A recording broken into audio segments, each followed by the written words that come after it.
묵강을 잘 부탁드립니다. 자유입니다, 자유. 네, 감사합니다.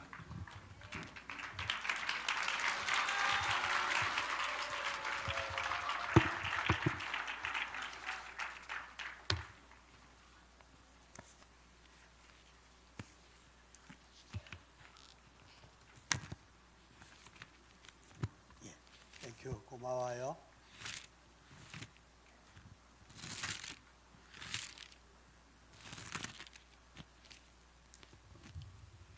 제가 하나님의 말씀 하박국 2장 1절에서 4절까지 그리고 14절 말씀을 봉독해 올리도록 하겠습니다.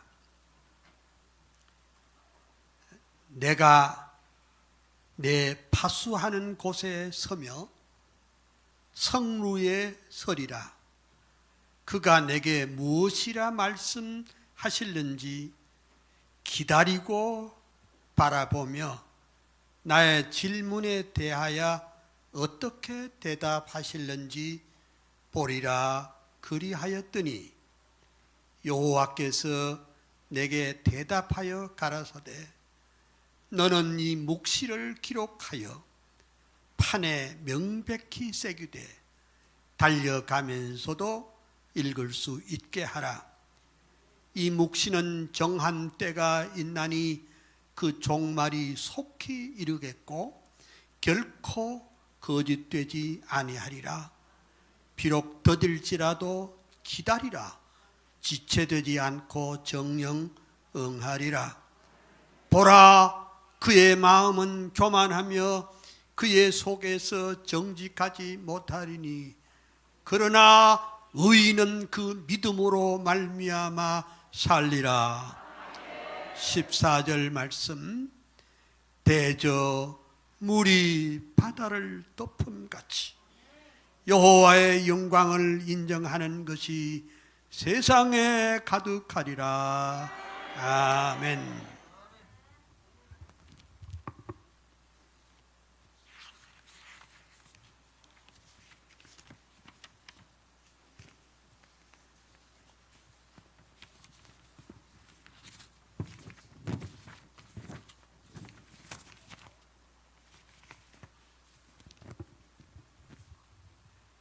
할렐루야. 인사드립니다. 저는 오늘 여러분들이 이렇게 오셔서 많은 분들이 배우려고 오셨다 하길래 저는 부흥사가 아닙니다. 또 저는 목회를 전문하는 사람도 아닙니다. 저는 52년 동안 그냥 신학교에서 가르치는 일만 했습니다. 그래서 우리 여기 목사님, 전 목사님처럼 부흥회도 못하고 또 할렐루야 아멘도 못하고 그 다음에 주여 삼창도 못하고 그리고 믿으시면 아멘 하세요 그 소리도 잘 못합니다. 근데 이제 며칠 전에 목사님이 제가 운영하는 한국 칼빈주의 연구원과 박물관을 방문해서 이제 지난날 목사님이 큰 일을 많이 하셨는데 또 태극기 집회도 하고 큰 대중운동을 했는데 이제 말씀하시기를 그것만 가지고서는 안 되겠다.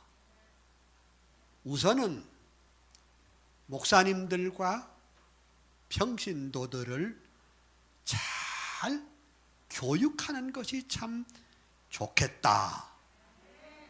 저는 그 말씀에 큰 감동을 받았습니다. 그게 맞다. 그게 정석이다.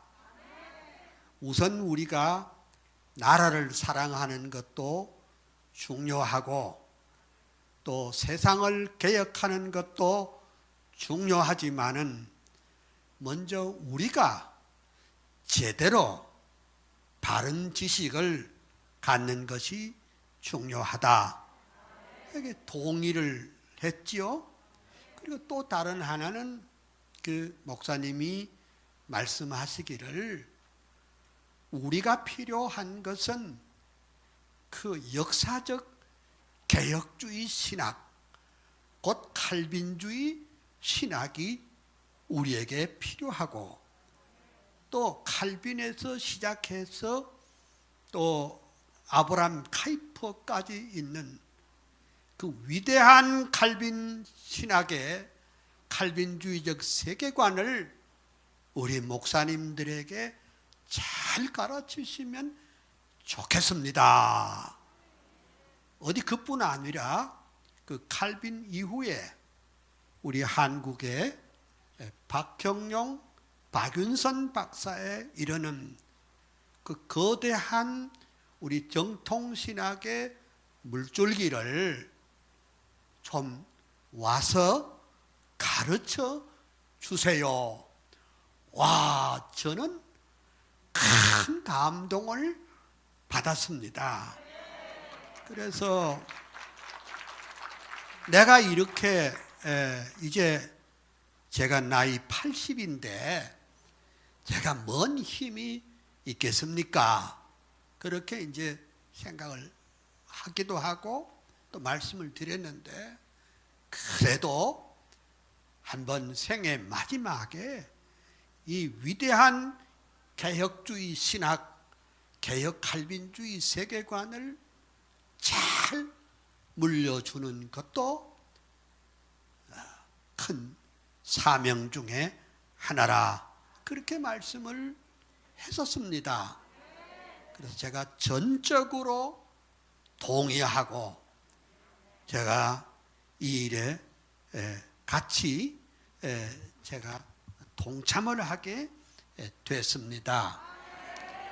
그리고 이제 제가 이제 그 생각하는 것은 저는 부흥사가 아니고 이게 저는 이제 교수이기 때문에 이걸 그냥 집회는 목사님이 하시면 되고 제가 생각하는 것이 이렇습니다. 그래 이제 6개월이면은 요 이제 그 12주 그러니까 보통 대학에는 12주 정도가 12주에서 14주인데 12주를 생각을 하고 그 다음에 후반기 또 12주 이렇게 이제 생각을 해서 이게 이제 제 나름대로 커리큘럼을 딱 만들어 가지고 해야지 뭐 그게 좀 바뀔 수는 있지만은 그렇게 생각을 하고 제가 이제 프린트를 이렇게 해왔습니다. 그래서 내가 나중에 허락을 받고 또 여러분들에게 이걸 나눠 드리도록 할까 생각을 합니다. 그래서 이제 오늘은 첫날이니까 내가 첫날은 이제 서론격이니까 그 서론격으로 오늘은 제가 물이 바다를 덮음같이 이런 제목으로 저는 이제 그냥 성경을 풀어가는 겁니다. 뭐 딴 거 할 것도 없고 저는 뭐 그런 거 잘 못합니다. 그래 이제 그렇게 하고 이제 두 번째 주간에는 개혁의 모닝스타. 개혁의 모닝스타가 뭐인가 하니까 중세 교회가 참 어둡고 부패했을 때 그 위대한 존 위클립이나 그리고 또 윌리엄 틴달이나 그리고 얀 후스 같은 사람들이 어떻게 생명을 바쳐서 복음을 지키고 그리고 하나님의 말씀을 지켰는가. 이제 그걸 좀 우리의 그 뿌리를 좀 알아야 되지 않겠느냐. 그렇게 하고 이제 어떻게 오늘 우리 프로테스탄트가 나오게 됐는가. 그러니까 교회 개혁과 사회 개혁. 그 다음에는 이제 그 대표적인 주자가 누군가 하니 칼빈입니다. 요한 칼빈이. 우리가 알기로는 칼빈이 그냥 목회자, 무슨 주석가나 교의학자인 줄 알지만은 그는 신실한 목회자요 대설교자입니다. 또 그걸 이제 좀 강의를 했으면 합니다. 그 다음에는 이제 개혁자 칼빈은, 그러니까 우리가 다 중요하지만은 칼빈은 교육을 제일 중요하게 생각했습니다. 그래서 아마 목사님이 그동안 뭐 어려움도 많이 당하고 그리고 또 큰일도 많이 했지만은 이제 깨닫는 것은 아하, 교육이 중요하구나. 이걸 이제 깨달으신 것 같아요. 그래서 이걸 어디서 그 롤 모델을 찾는 거 하니까 바로 그 칼빈은 1559년에 제네바 아카데미를 세웠거든요. 그래서 그 칼빈의 방법이 뭔가 하니까 교육을 통한 세상의 변화, 교육을 통한 교회의 개혁입니다. 그래 이제 그 왜 예수님께서도 마지막에 하신 것이 교육이었거든요. 너희는 가서 모든 사람으로 제자를 삼고 아버지와 아들과 성령의 이름으로 세례를 베풀고 내가 네게 분부한 모든 것을 어떻게 가르쳐 지키게 하라. 그러니까 예수님께서 마지막 메시지는 교육이었습니다. 그 교육을 통해서 사람을 변화시킬 수 있고 교육을 통해서 우리의 모든 것을 변화시킬 수가 있다. 이렇게 보신 것입니다.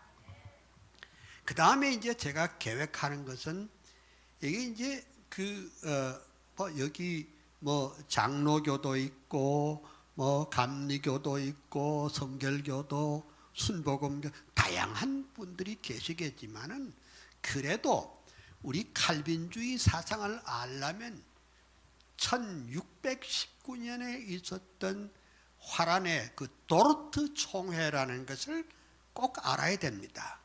그 도르트 총회와 도르트 신경을 꼭 알아야 되는데 그거 모르면은 무식쟁이라는 그런 말을 들을 수 있습니다. 그거 좀 교육을 하고 싶고 그 다음에 이제 7번째는 제가 말씀드리려고 하는 것은 지금부터 11년 전에 2009년 3월 26일자 미국의 타임 잡지에 이런 글이 나왔습니다.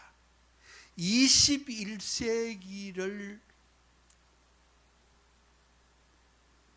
헤쳐나갈 수 있는 대안이 10개가 나왔는데 그 중에 3번째가 칼빈주의라고 나왔습니다. 그러니까 미국 주간지 타임 잡지에 글에 됐습니다. 그래서 21세기의 대안은 칼빈주의다. 그러면 21세기의 대안이 칼빈주의라고 미국에서 말했다면은 오늘 우리 한국의 교회는 말할 것도 없고 정치, 경제, 사회, 문화, 예술, 그리고 언론, 법조 모든 영역에 우리는 칼빈주의가 대안이라는 것을 말씀드리고 싶습니다. 그 다음에는 이제 그 아브람 카이퍼가 등장을 하는데, 그 카이퍼는 대칼빈주의자인데, 카이퍼는 왜 그렇게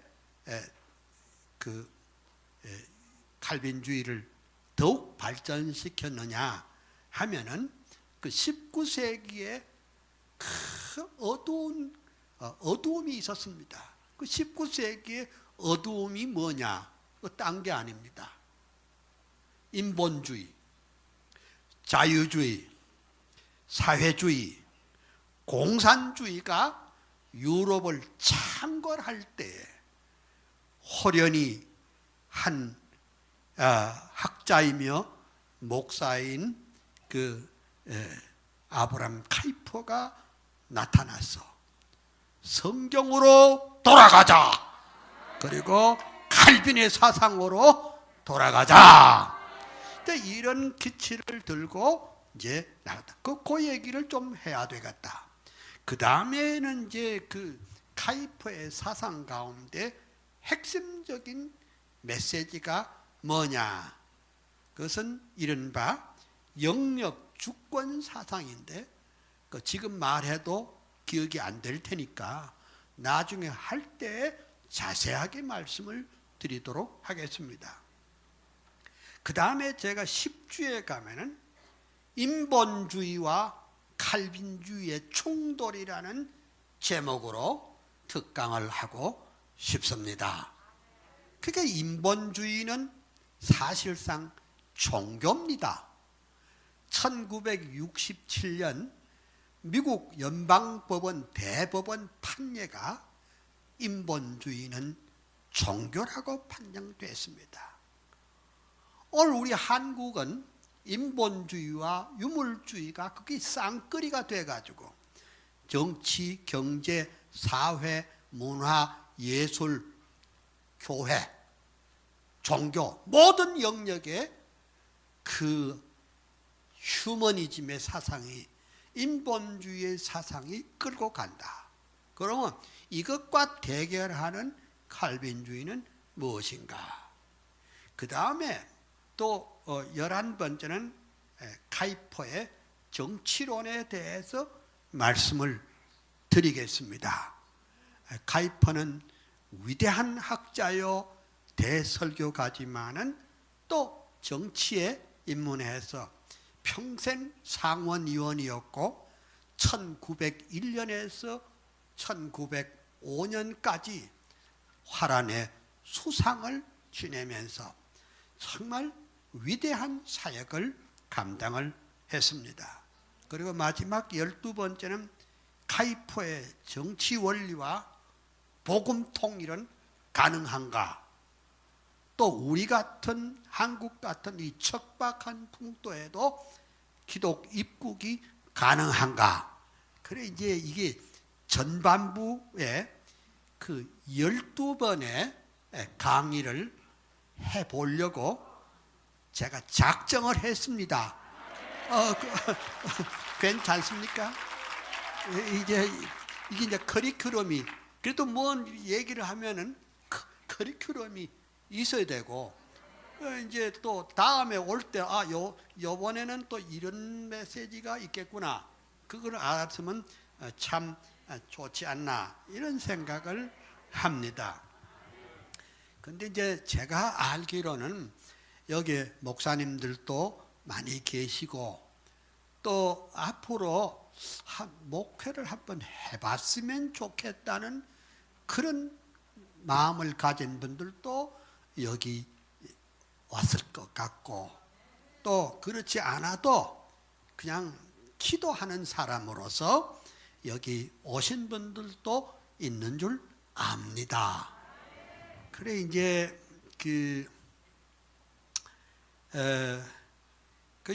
아까 목사님이 저보고 하여간 한국의 위대한 학자라 이렇게 했는데 여러분 제가요 키가 조그만한 데다가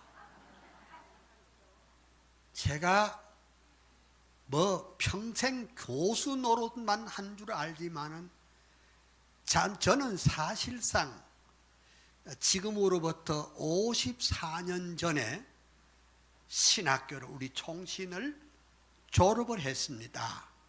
그때 신대원을 턱 졸업을 하고 내가 어디로 간 거 하니 저 경기도 양주군 주내면 산북리 50호밖에 살지 않는 그런 조그마한 마을에 개척하러 갔습니다. 그러니까 나는 이런 생각을 합니다. 개척도 못 해본 목사가 목사냐?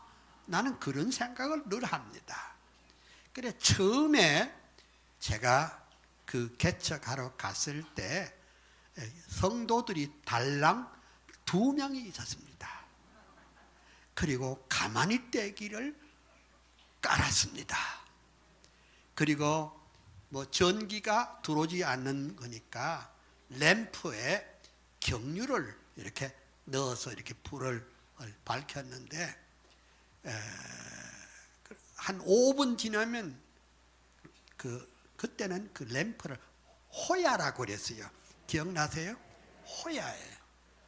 그런데 지붕은 없고 그 다음에 옆에 그 브로커를 가지고 이렇게 싼 그게 첫 목회지고 그리고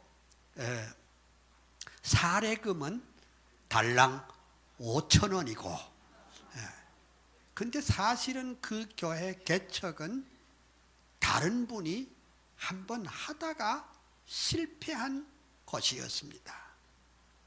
그래 어떤 여전도사가 그 개척을 했는데 그 여전도사님이 그냥 우찌우찌 해가지고 그 교회에 나오는 청년하고 눈이 맞아가지고 야반 도주한 교회였습니다. 그러니 그런 곳에서 어떻게 교회 개척이 가능하겠나. 그래서 제가 거기에 들어가서 참 눈물, 콧물, 침물, 사맥체가 범벅이 돼서 내가 아버지께 부르짖고 2명 앉혀놓고 제가 천둥 소리같이 괌을 확 때렸죠. 그러니까 경상도식으로 막 쉐린 겁니다. 막 쉐리건데. 근데 지금 내 생각이 뭐냐니까 교회 개척을 하려면 목사가 되기 전에 목수부터 돼야 합니다. 다시 말씀드리면 대패질하고 톱질하고 못질하고 뺑기질하고 그것을 다 해야 진짜 목사가 되는 겁니다. 그래서 제가 그때 참 뺑기질하고 또 못질하고 톱질하고 대패질해서 그 촌교회 의자를 다 만들었습니다.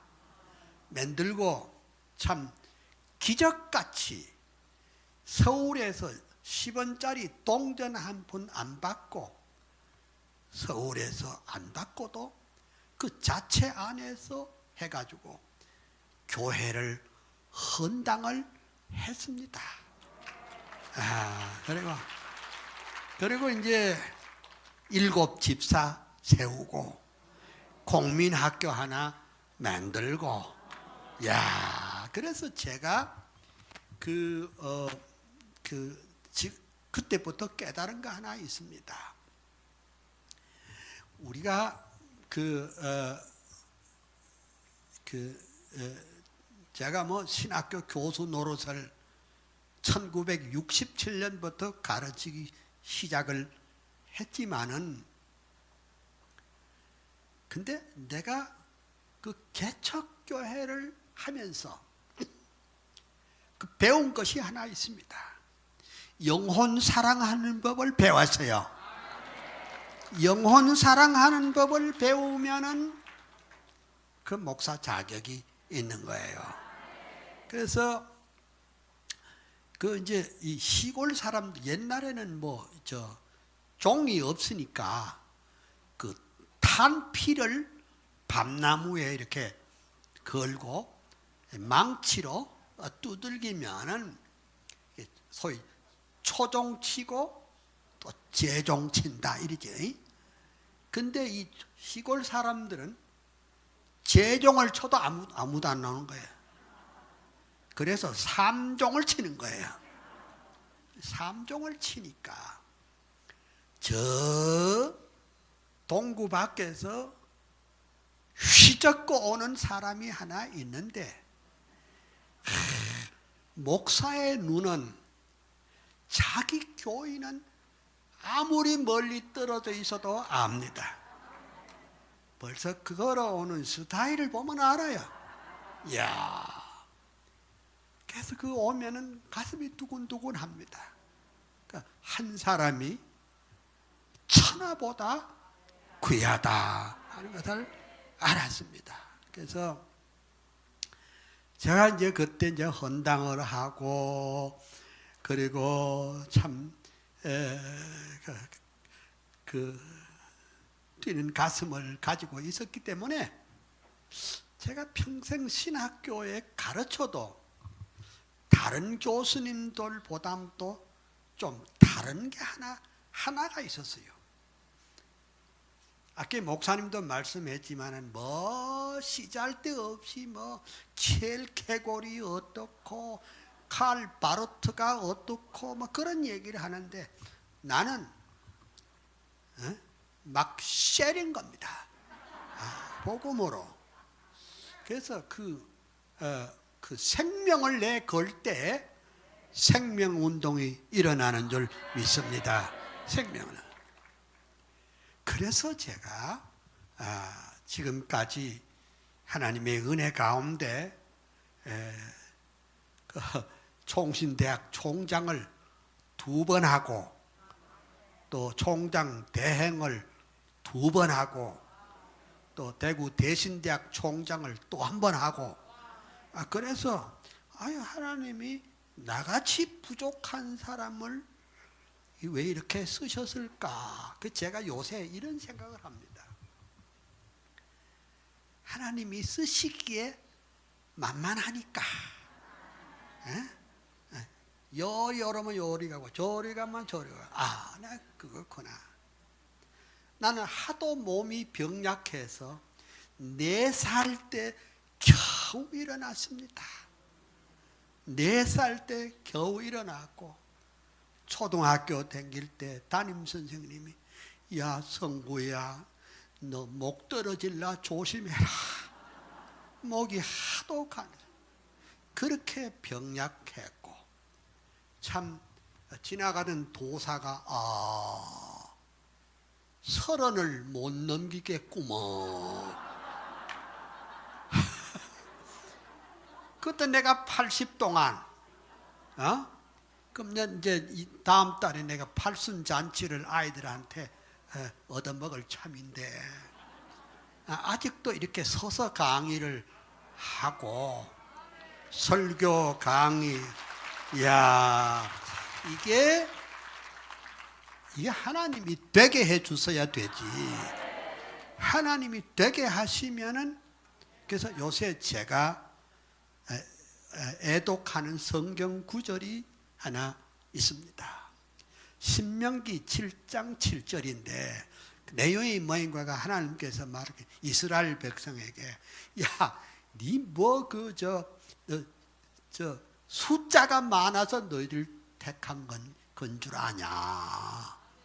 하나님이 우리의 장점을 보고 선택한 것이 아니라 약점을 보고 하나님 쓰시기에 적절할 때 쓰신 줄 믿습니다. 그래서 이제 제가 왜 이런 말씀을 뭐 언제까지 강의하는 거니까 이게 제가 그냥 하는 데까지 해보겠습니다. 하는 데까지. 근데 제가 이 말씀을 여러분들에게 먼저 간증을 하는 것은 저를 좀 이렇게 소개하는 그런 내용이라고 할 수가 있습니다. 근데 내가 여기 첫날 올라온 김에 그 하나 더 소개할 것이 있는데, 여러분 멀리서 제 옆에 있는 십자가가 보일지 모르겠습니다. 보입니까? 이 십자가가 보통 십자가가 아닙니다. 어떤 십자가인가 하니 지금부터 70년 전, 그러니까 북한 김일성 도당 인민군이 불법 남침해서 우리가 완전히 말하자면 적화되기 그 직전에 미국과 유엔군이 와서 우리를 도와서 이렇게 참 오늘의 대한민국이 있기까지 이런 굴곡이 있었는데, 그때 70년 전에 미국의 군목이었던 사이몬이라는, 그러니까 우리말로 고치면 시몬이죠. 사이몬이라는 목사님이 차고 다니던 그 십자가입니다. 그래서 내가 이걸 차고 다니면 늘 이 간증을 합니다. 제가 또 있습니다. 제가 여기 손수건이 하나 있는데, 이 손수건이 뭐냐 하면은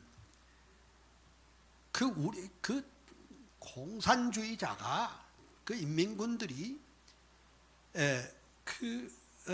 남한을 남침해 가지고 우리가 남은 땅은 경상북도와 경상남도밖에 없었습니다. 그때 가장 치열한 전투는 어디에 있는가 하니까, 지금은 대구구 칠곡 지역인데 다부동이라는 데서 인민군과 아군이 11번을 고찌를 뺏고 빼앗기면서 참 피비린내 나는 전투가 있었습니다. 그때 말하자면 1사단의 백선엽 장군이 그걸 부하들에게 말했습니다. 내가 후퇴하거들랑 나를 권총으로 뒤에서 쏴라. 이렇게 하면서 그 다부동 전투를 승리로 이끌었는데, 이승만 박사께서 일본에 머무는 메카더 장군에게 전화를 해서 폭격으로 그 인민군 지역을 포탄으로 떨어뜨려서 무력화해서 드디어 이제 인천 상륙작전이 있고 해서 우리 국도를 다시 뺏게 됐습니다. 그러다가 보니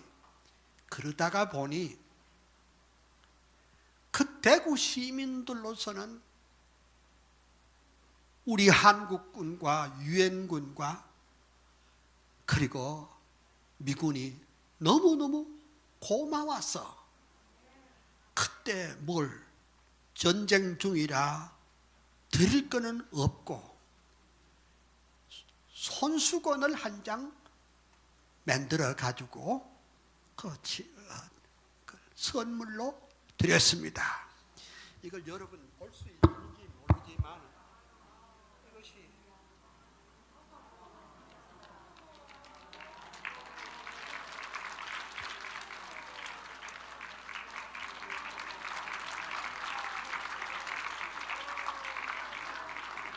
이렇게 썼습니다.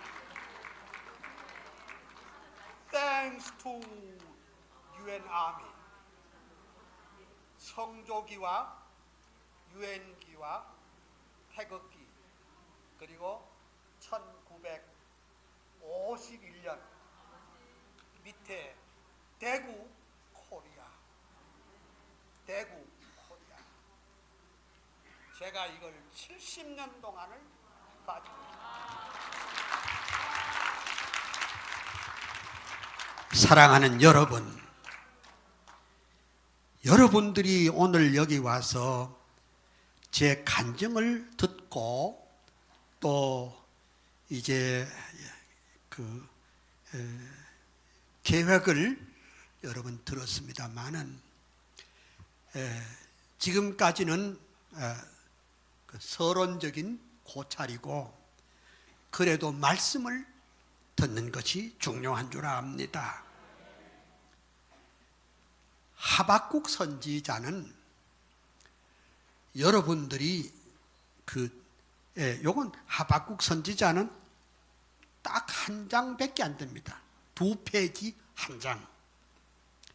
그래 이제 성경에 익숙하지 않는 분은 하박국서를 찾자 하니까 딴 거는 모르겠고 호박국 생각이 나는 사람도 들어있을 것입니다.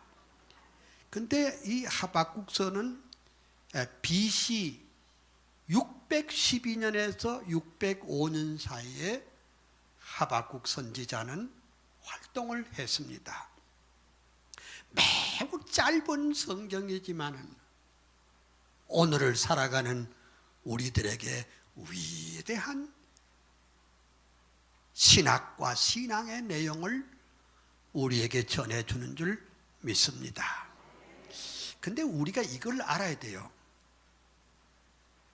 이 메시지를 누가 말했느냐? 그러면 하박국은 어떤 사람이냐?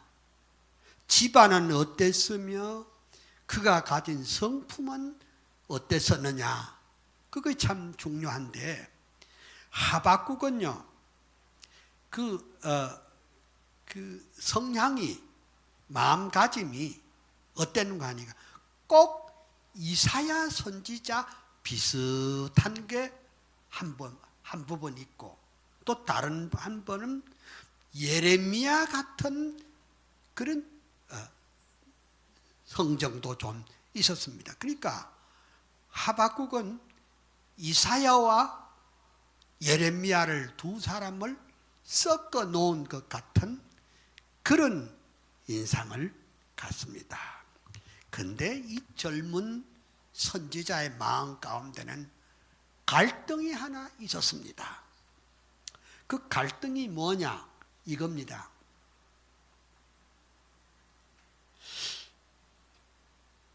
우리가 보통 생각할 때 그때나 2600년 전이나 지금이나 우리 사람들이 공통적인 그 이상적인 세상은 어떤 세상인가 하니까 정직하고 진실하고 법대로 깨끗하게 사는 사람은 복받고 잘 살아야 하는 거 아닙니까?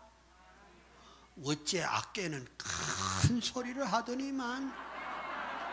아니 우리가 일반적인 그 정서가 정직하고 진실하고 깨끗하고 법대로 살면 복받고 잘 살아야 되는 거 아닙니까? 그런데 하박국 시대는 이랬습니다. 불법을 행하는 놈들은 잘 먹고 잘 살고 맨날 거짓말을 하는 사람은 명예도 얻고 부도 얻고 권세도 잡고 이랬습니다. 그러니까 이 하박국의 마음에는 이런 마음이 들었습니다. 젊은 선지자니까요. 아니 하나님은 살아계시는 거 맞는지, 눈을 지으신 하나님께서는 어찌하여 오늘의 상황을 왜 못 보시는 겁니까? 귀를 지으신 하나님께서는 어찌하여 이 민초들의 부르짖음을 왜 못 듣습니까? 눈을 지으신 하나님은 왜 오늘의 이 상황을 못 보고 계시는 겁니까? 선지자의 마음 가운데는 그것이 의문이었습니다. 그래서 마음 가운데 생각하기를, 언제 한번 기회가 주어지면은 내가 하나님 앞에 간절히 기도하면서 한번 따져보리라. 좀 쉽게 말하면 맞짱을 한번 뜨겠다 이겁니다. 그런데 한 번은 하박국에게 기회가 주어졌습니다. 높은 망대에 올라가서 하나님 앞에 뒹굴며 가슴 치며 통곡하며 하나님께 기도드렸습니다. 하나님 살아계시는 거 맞습니까? 어찌하여 이 나라는 불의한 자가 승승장구하고 불법을 하는 사람은 늘 이기고 거짓을 하는 사람은 늘 이기고 진실하게 사는 사람들은 이렇게 못 견디고 따돌림을 당하고 하나님 살아계시는 거 맞습니까? 이렇게 기도를 했습니다. 여러분, 이게 2600년 전에 하박국의 기도이지만은 어찌 보면 오늘 우리가 기도할 제목 아니든가요? 우리도 실컷 울며 하나님 살아계시는 거 맞습니까? 왜 불의한 자가 이기고 정직한 자가 왜 손해보는 겁니까? 하나님 살아계시는 거 맞아요! 우리가 그렇게 한번 기도할 수 있지 않을까 생각이 됩니다. 근데 여기 성경에 해답이 있습니다. 하나님께서는 고뇌하는 하박국에게 대답을 주셨습니다. 참 섭섭한 것은 그 오늘의 상황에서 보면 이런 상황에 대해서 고뇌하는 사람이 별로 없어요. 고뇌가 없어요. 가슴앓이가 없단 말이죠. 근데 고뇌하는 하박국에게 하나님께서 대답을 주셨습니다. 그 대답이 셋입니다. 첫째 대답이 2절입니다. 여호와께서 내게 대답하여 가라사대 너는 이 묵시를 기록하여 판에 명백히 새기되 달려가면서도 읽을 수 있게 하라. 요걸 좀 우리한테 맞도록 한번 설명하면 이렇습니다. 그래, 힘들제?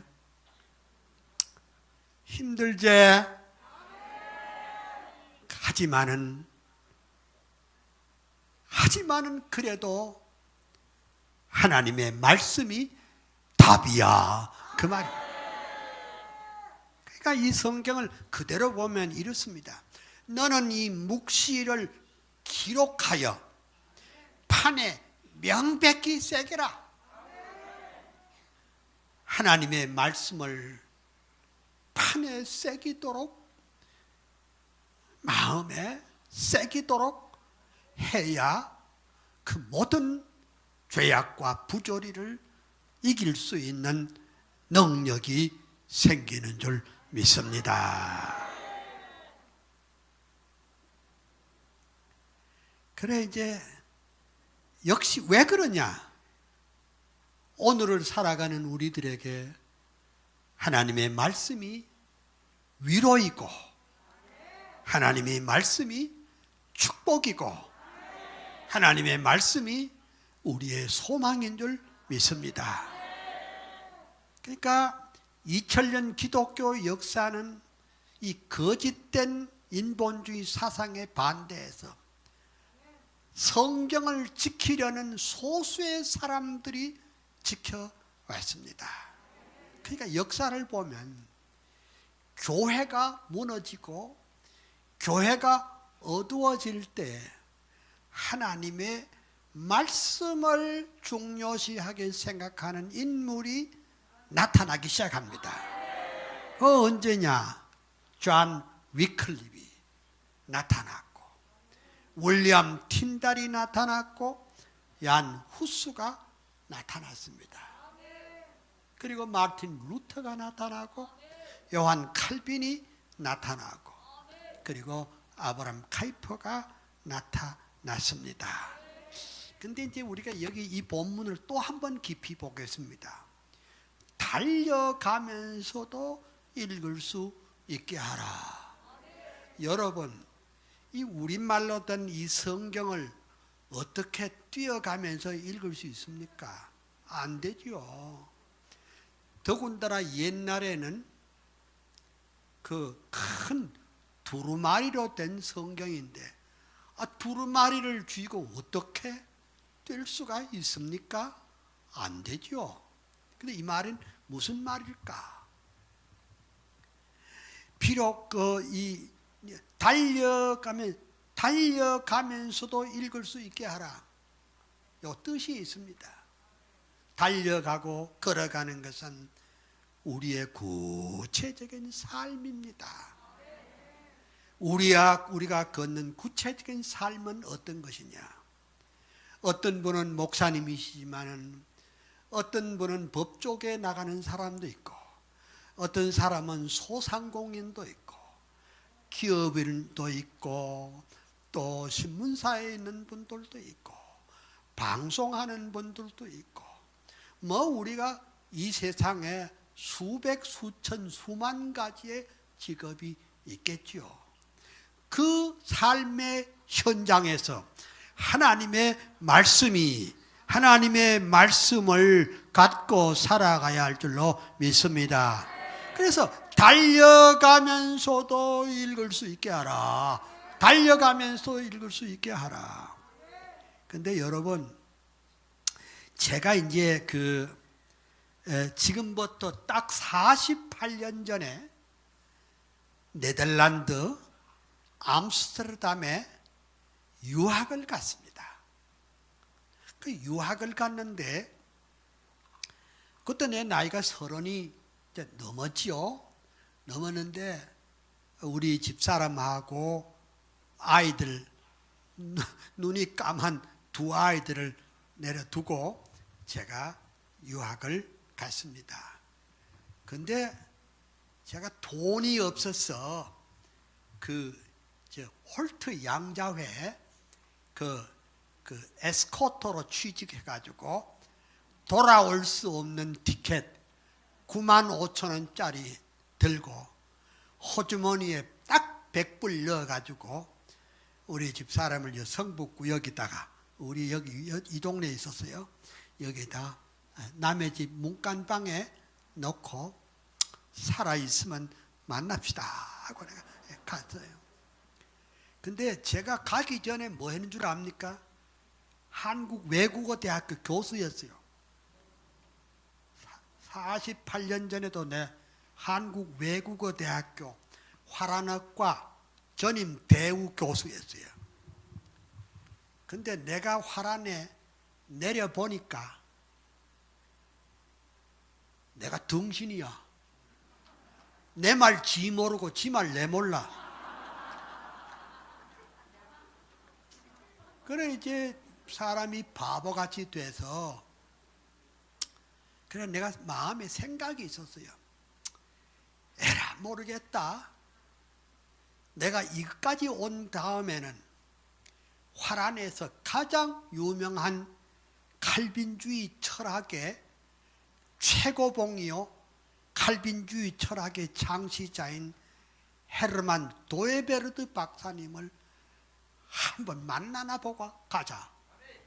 그래서 제가 그냥 그 공중전화 박스에다가 전화를 걸어가지고 내가 아무개인데 선생님 한번 찾아뵙겠습니다. 그래 내가 찾아갔어요. 그래서 가서 내가 물었습니다. 선생님, 우리 칼빈주의 철학의 핵심이 뭐고 그리고 뭘 기초로 하는 겁니까? 이렇게 그때도 뭐 제대로 물었겠어요? 그냥 영어 반, 화란어 반, 손짓 반, 발짓 반 그래가지고 했더니 그 어른이 껄껄 웃으면서 하는 말이 철학은 뭔 놈의 철학? 잠시 침묵을 하더니만 내 한 가지 아는 건 있어. 그러면서 하시는 말씀이 시편 119편 105절 주의 말씀은 내 발의 등이요 내 길에 빛이니이다.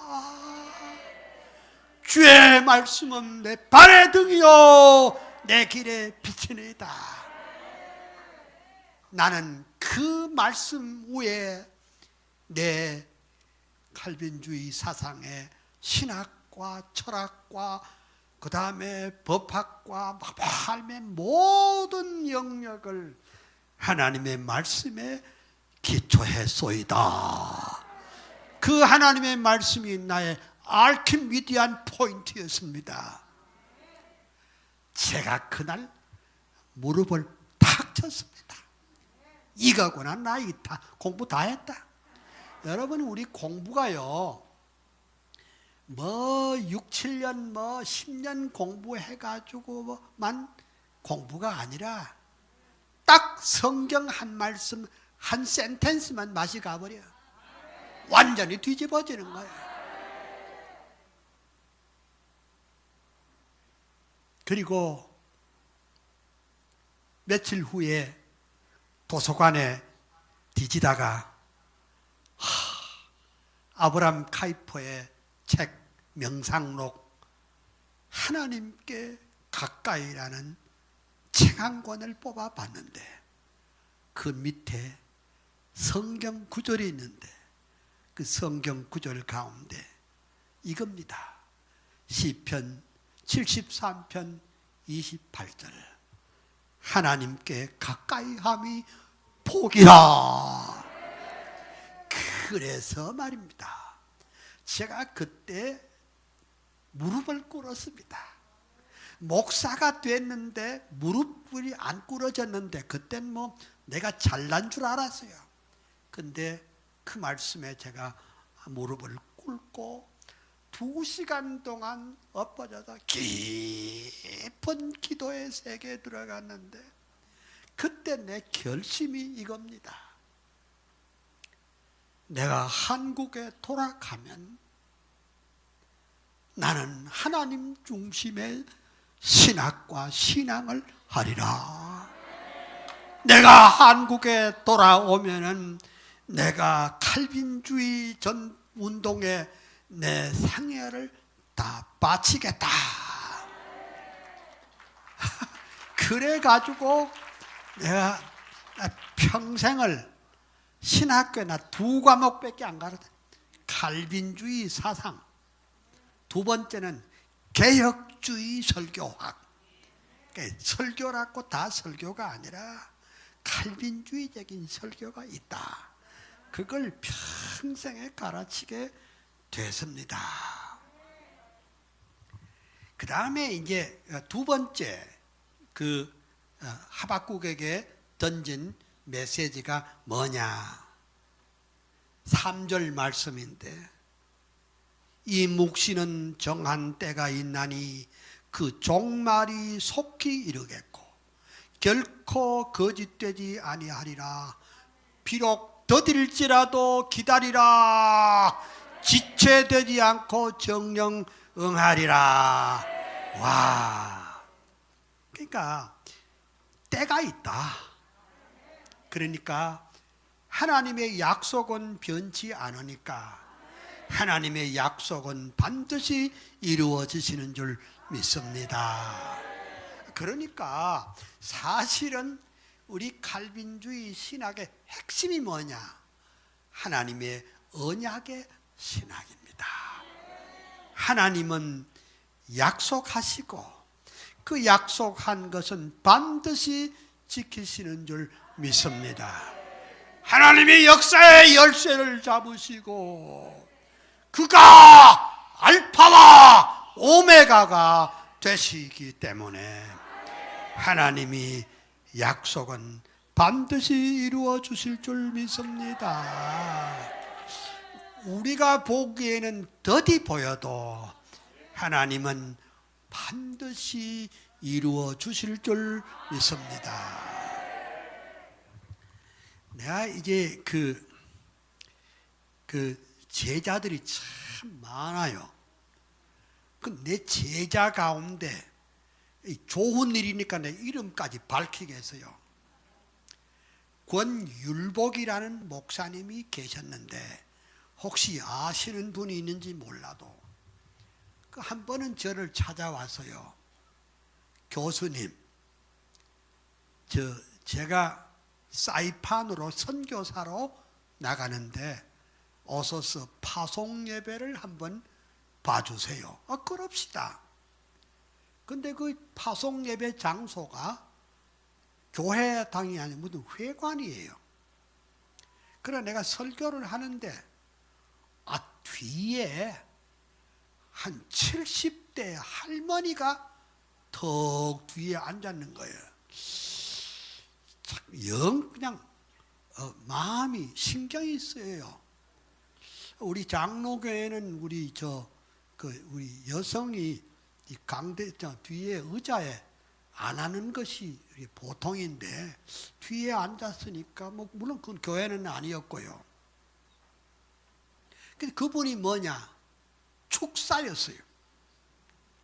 근데 그 축사의 내용은 다음과 같았습니다.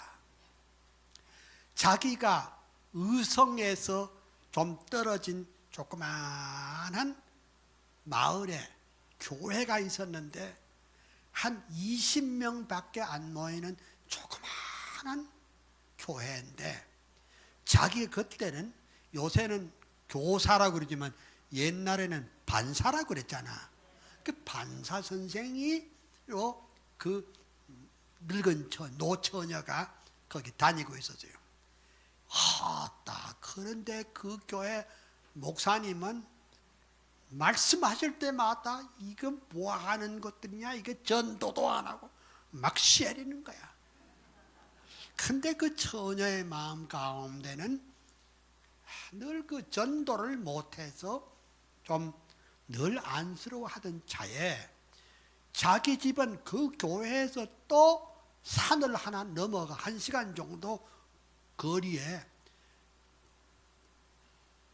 집이 4채밖에 없는 조그마한 그 마을에 살았는데 거기 전도할 사람이 어디 있겠어요? 근데 막 성경을 끼고 그 교회를 가려고 나서는데 그 조그마한 3살 배기가 오거든. 그래서 이게 이 처녀가 야 이리 와. 율보가 네 업어줄 텐께 교회 갈리. 그러니까 그 율복이가 아무것도 모르고 업어준다는 말에 그랬다.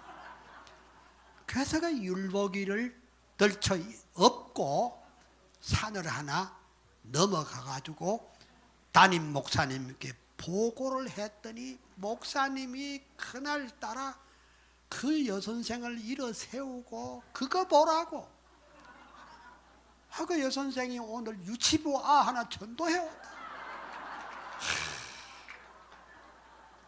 그래가지고 뭐 박수 받고 이렇게 했는데 그 다음 주일도 그 뭐 전도했다고 박수 받았는데 가를 안 업고 갈 수 없고 늘 업고 갔어요. 근데 문제가 생겼습니다. 야가 날마다 체중이 늘어가는 거예요.